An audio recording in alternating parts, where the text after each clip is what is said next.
Hello and welcome back to the Champagne Anarchism read-through of Arundhati Roy's Capitalism, a Ghost Story. Here it is. This is the third section that we are doing, the third kind of lecture that we're doing for this book. If you haven't already, I recommend that you go back and check out the introductory lecture where I give a little bit of background, historical background, and a little bit of biography for Arundhati Roy and who she is, and the first lecture where we talk about the first chapter in this fantastic book where Arundhati Roy kind of goes through a little bit of the neoliberalization of India and talks about a lot of the things that we have sort of ingrained in our conscience and flips them on their heads. Things like human rights, where she'll discuss sort of the human rights kind of industrial complex, if you want to call it that, and the way that the human rights industry will pull people who would have been revolutionaries into this much lighter, much more palatable way of doing things. And it is just a phenomenal chapter. So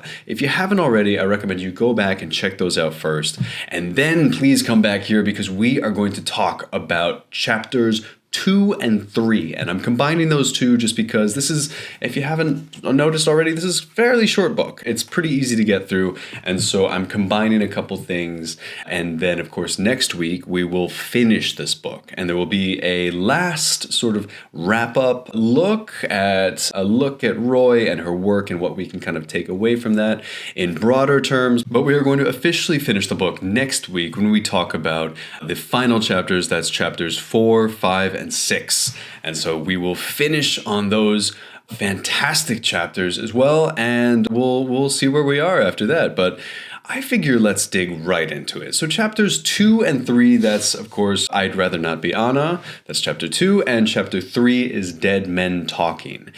As much as I wish I could kind of combine these two chapters thematically, I really can't. I think we have to talk about these kind of on their own terms, but there are kind of broad themes that we can pull from them a little bit. So the second chapter, that's I'd Rather Not Be Anna, is all about Anna Hazare, who's this kind of crusading, Gandhian social justice activist in India who sparked a lot of momentum behind a anti-corruption bill. We'll talk a lot more about that later. But Roy's point here in this chapter is a lot about how something that can kind of appear to be a high-minded crusade for justice can actually be something quite different. I absolutely love this chapter. I think it's a really interesting way to look at this. So we'll get into that when we get there. Chapter 3 is, of course, where Roy starts to talk about Kashmir.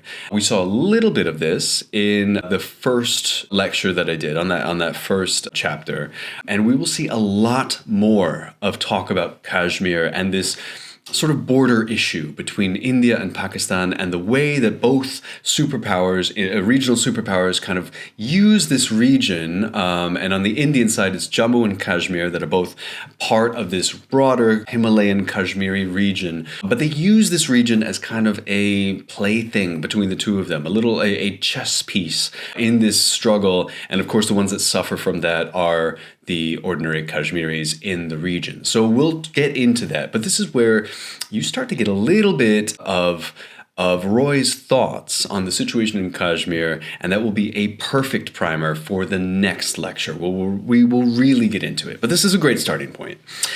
Let's dig right into this, though. We're talking chapter 2 first. So chapter 2, I'd Rather Not Be Anna. This refers to Anna Hazare, as I said, an activist in India, and he led a hunger strike, a very notorious hunger strike back in 2011. And that coupled actually with his arrest, kind of sparked this drive within India for an anti-corruption bill of some kind, something that actually evolved into the Lokpal Act. The Lokpal Act in India it essentially created what's referred to as an ombudsman. This is an independent agency that kind of oversees corruption charges and acts as a bit of a counterweight to the Indian government and acts as a little bit of an overseer for corruption activities within there. So it sounds all of this sounds kind of like a good idea. And indeed, the Lokpal Act, if you read around, without reading particularly deeply, the Lokpal Act is often framed as a major victory for this gigantic push that kicked off in 2011. I should also mention as well, this is a much broader struggle, and a lot of this was happening long before 2011 when these mass protests kicked off, but Hazare became kind of the face of this movement. And Team Anna, which is sort of the way that they decided to call themselves, became very, very influential in this process. And so when Arundhati Roy comes in and says, right in the title of this chapter, I'd rather not be Anna, this is an interesting take, and it's very classic her. It's very classic Roy, because Roy comes in and has the eye of kind of a pure critic. She's not about to get kind of caught up in all of this. She has this little bit of distance that allows her to stand back and say, what actually here are we fighting for? So you see, as you go into the chapter, you can see this really deep and incisive criticism that comes through.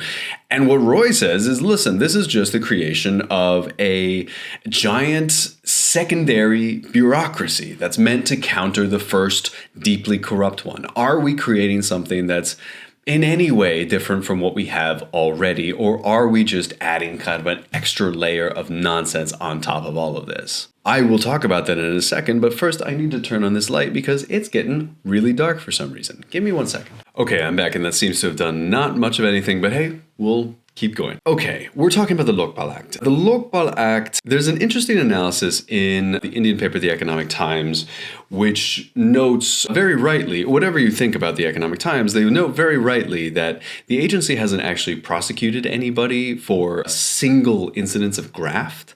And they make the point as well that it seems to be a little bit more of an enabler of corruption than an inhibitor.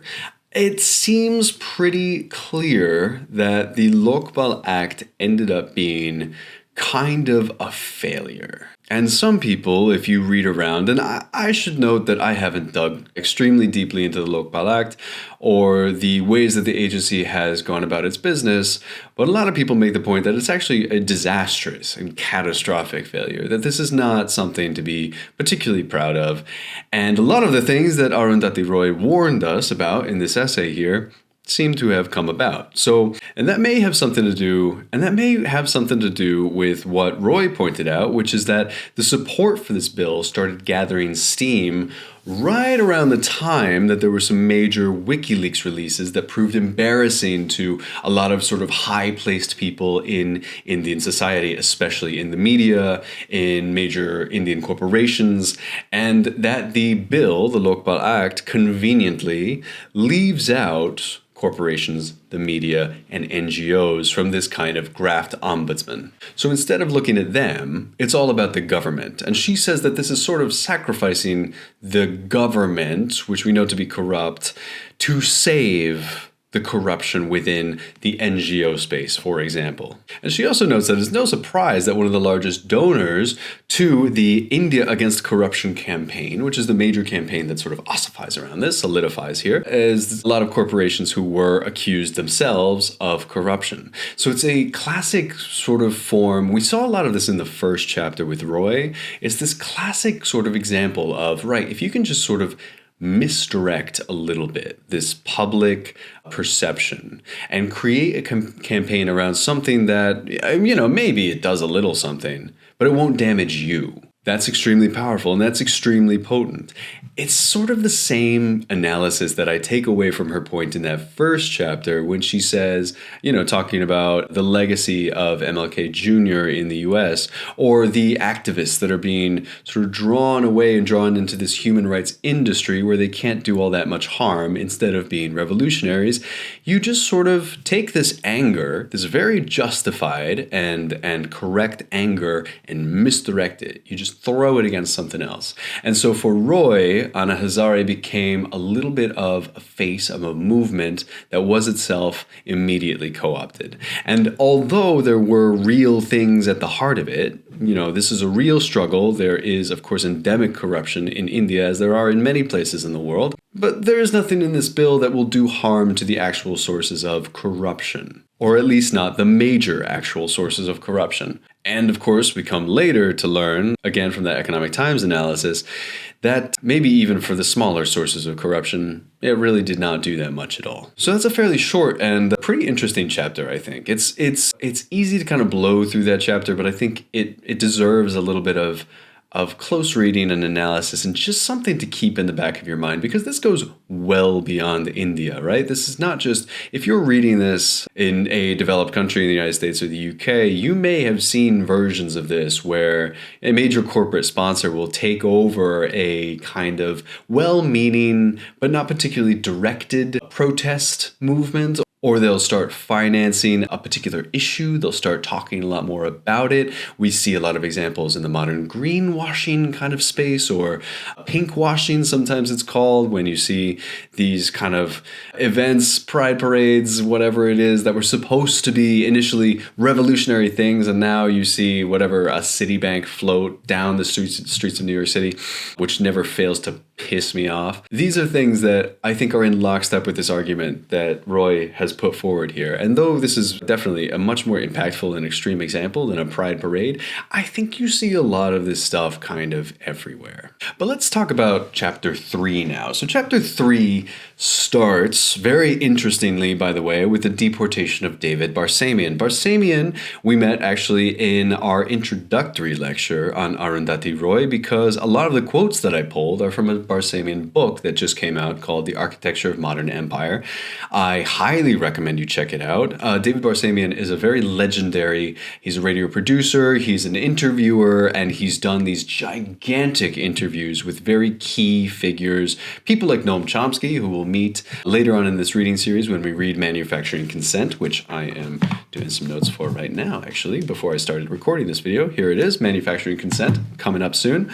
Mark your calendars. I don't remember the date, though. Anyway, so Barsamian, major figure in kind of the interviewing journalistic world, and he's also a frequent comer to India. Roy says that he's been going there for nigh on 40 years, and actually, before I get into that, let me put a quick plug actually for Architecture of Modern Empire. If you want to supplement your reading here when it comes to Capitalism, a Ghost Story, Architecture of Modern Empire, which is a collection of interviews that Barsamian does with Arundhati Roy, is a fantastic place to go. And she speaks the way she writes. It's brilliant. A lot of the things that she says in there, and it's the reason I lifted so many quotes for that introductory lecture, they sound so good. They're so powerful. They're really, really fantastic. So definitely, if you have a chance, I recommend checking out Architecture of Modern Empire. You might not necessarily learn anything particularly surprising from it, but you will get an excellent kind of look into Arundhati Roy's view of the world and the way that she sees a lot of issues, even though sort of a lot of modern history has moved on from the time that Barsamian was running those interviews with her. A lot of them are a little old and a little dated now, but anyway, Architecture of Modern Empire, I do recommend it. Coming back to chapter 3 now. So Barsamian is deported.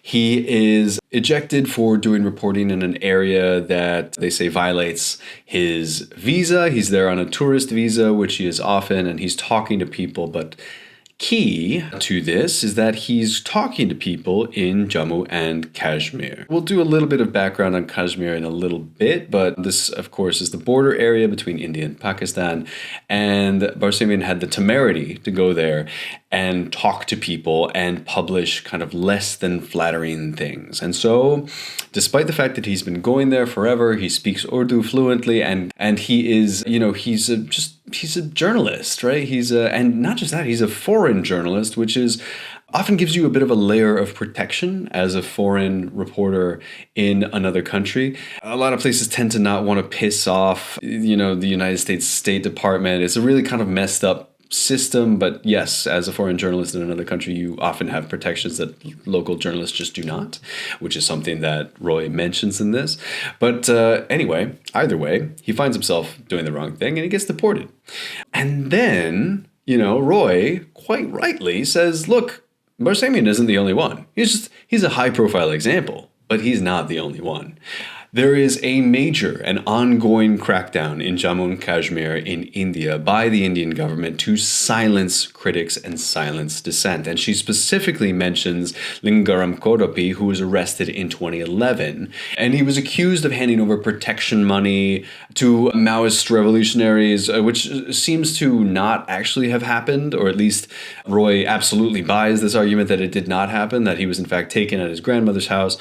She really believes this story much more than the official police story. And listen, I don't know much about this specific case, but I would be very surprised if Roy didn't have a point there. And Roy says, and this is a quote from page 61, she says, his real crime is that he is the only journalist who speaks Gondi, the local language, and who knows how to negotiate the remote forest paths in Dantewada, Chhattisgarh, the other war zone in India from which no news must come. Remember, we mentioned Chhattisgarh and the Maoist insurgents, the Naxalites as well, in the first lecture that I did on this, which is a little bit of background on this West Bengal-based insurgency that India has been dealing with for a long time and has kind of notoriously and brutally cracked down on several times. Roy makes the point that these are often just people trying to live their own lives, that they're very much not terrorists or insurgents, these Maoist revolutionaries, terrorists like the Indian government wants to paint them. These are just kind of people trying to defend their own land and their way of life. And the pathos that Roy has here, I think, is really, it's almost inarguable. But she mentions, this young reporter who's taken in and arrested and accused of something that he likely did not do. And she mentions in this section a number of other people who have gotten into trouble for the same exact thing. We won't go through every case here, but Roy's kind of larger point here is that when it comes to freedom of speech, and this happens all the time, and I don't care which country you're in, but when it comes to freedom of speech, there are some things that you are free to say, and then other things that you're just not. These are areas that you should not tread in. And it is just kind of that simple. Let me give you just a little bit of background on Kashmir. And we'll be talking a lot more about this. I think this lecture is going to be a little short today because a lot of the Kashmir stuff we're going to deal with in the next lecture quite a bit. I mean, that comes up a lot. And in fact, essay number, I'm just getting the right number here, 4, Kashmir's Fruits of Discord, is, I think, a tremendous way into not just Roy's view on Kashmir, but the Kashmiri conflict in general. But let's give a little bit of historical background to this area of the world, this kind of border conflict between India and Pakistan, because after partition, Kashmir, in 1947, by the way, when the British left India and divided the country into India, Pakistan, and Pakistan actually at that point was also split between East and West Pakistan. And of course, East Pakistan eventually became Bangladesh. But at the time that 1947 rolled around and states in the former British Empire were choosing whether they wanted to be associated with India or with Pakistan, Kashmir wanted to be autonomous. It wanted to be its own thing. And under Hari Singh, who was the Maharaja at that time, they tried. Pakistan eventually invaded or backed several militias that invaded, and Kashmir sided eventually with India. And Kashmir ended up splitting down the lines that we see today. This happened actually after a UN resolution that divided up the territory.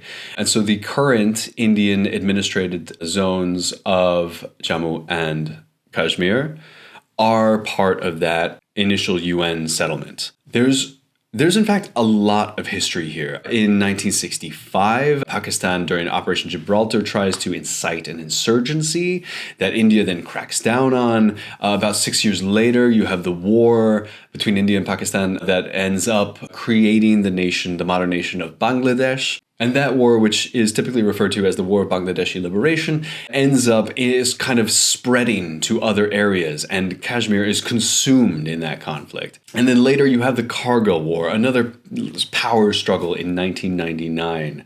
That was another major point of conflict. And all of this led to a situation of extremely tight control by Indian authorities over Kashmir. This is, again, a bit of the country that's supposed to have a degree of autonomous control over itself, but in fact, it ends up being a little bit of a police state. And I think that's how a lot of people would describe this.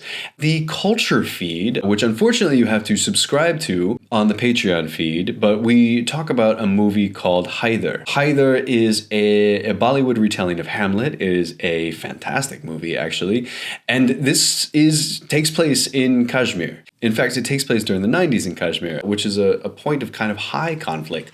And you see the police checkpoints. You see the mandatory checking of the passbooks that they have. You see just the degree of control that is exerted over Kashmir. And this is what Arundhati Roy is seeing. And the thing is, often Kashmir is presented as a beautiful, idyllic place, a place of tremendous history, which of course there is tremendous history in Kashmir, a place of great natural beauty, which of course is also absolutely true.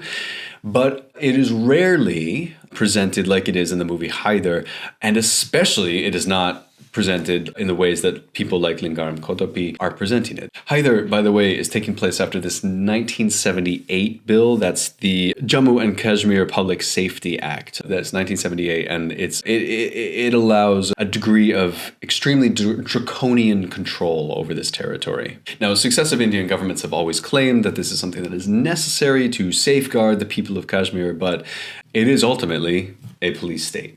Now, one of the things that's happened, actually, since Roy wrote this piece, and this book, again, is published in 2015, but in 2019, under the premiership of Narendra Modi, Modi does away with Article 370, which is in the Indian Constitution, and sets out a degree of autonomy for Kashmir. Modi essentially unilaterally abrogates that protection. And in so doing, folds Kashmir into the kind of fold of the Indian nation state, which Modi himself, as a bit of a strongman, has a tremendous degree of control over. And if you want further details on that, I highly, highly recommend this piece that Rana Ayub wrote in Noema magazine called Behind the Facade of Modi's New Kashmir. It's a tremendous piece of reporting. It's really, really interesting. It talks about this abrogation of Article 370, and it also deals a lot with kind of the media push in the region. At the very end of the article, Ayub goes to a bookstore and he looks for books by Kashmiri writers. And the owner of the bookstore says, we just can't carry those anymore. But you will see a lot of Modi books around. Again, very convenient. And just another argument along the lines of what Arundhati Roy is saying here, right? That free speech only applies for some things. That you can talk, and India has a vast and varied and very interesting media landscape that I don't pretend to understand, but I will often read. Because what happens in India is fascinating, especially now. But there are certain things that can be said and certain things that can't be said. And just like Ayub is talking about the degree of crackdown on media in Kashmir, it's tying directly in to this list of reporters that Arundhati Roy is giving us that gives us an indication of what the Indian government is willing to do to silence dissent and to keep the issue of Kashmir from infecting really anything else. Now, I don't have too much more to say on these two chapters, and I definitely don't want to sort of overstuff this analysis because it's pretty clear. But one thing that I do want to say is that Roy, in her own sort of bleak way and a little bit of a melancholic way, does say that eventually this enforced silence will fail. Now, this is not a pleasant process. This is not sort of an optimistic way to view this. It's a little bit darker. In fact, it's a lot darker. But she has this quote, this is on page 61, where she says, "One day, in Dantewada, too, the dead will begin to speak. And it will not just be dead humans, it will be the dead land, dead rivers, dead mountains, and dead creatures in dead forests that will insist on a hearing." I love that quote. It is sad. It's a sad quote, but it is also sort of these things demand to be told, and eventually they will be told. And next week, we will look a lot more at the situation in Kashmir, and we'll talk about things like The Fruits of Discord, which has one of the most brilliant endings to a political essay that I've seen in a long time. So I can't wait to get there. But for now, it's worth just keeping in mind this initial kind of introduction to Kashmir and the way that the Indian government exerts absolute and police state power over this region, including today, and in several ways, in fact, much worse today. And I don't want to keep bringing up Frantz Fanon, but I will, because Fanon tells us two things that are very important here. One is that, colonizers will seek to suppress the local culture. That is almost painfully clear in Kashmir's case. And the second is that a colonizer can wear any face. So just because it's a independent India, not beyond, the power of the British Empire, etc., does not mean it cannot be still an internal colonizer. And this is, in fact, what Arundhati Roy is preoccupied with. Now, she's preoccupied with the sense that this is a corporate colonization a lot of the time, and that people are being swept away and displaced and controlled in the way that Kashmir is controlled at the behest of foreign corporations and politicians that are in bed with them. But it is nonetheless the exact same effect. So I will leave you with that today. Please let me know what you think. As always, don't forget to go sign up to the Patreon channel. We're going to do a lot more cool stuff like this. And thank you very much for watching, as always.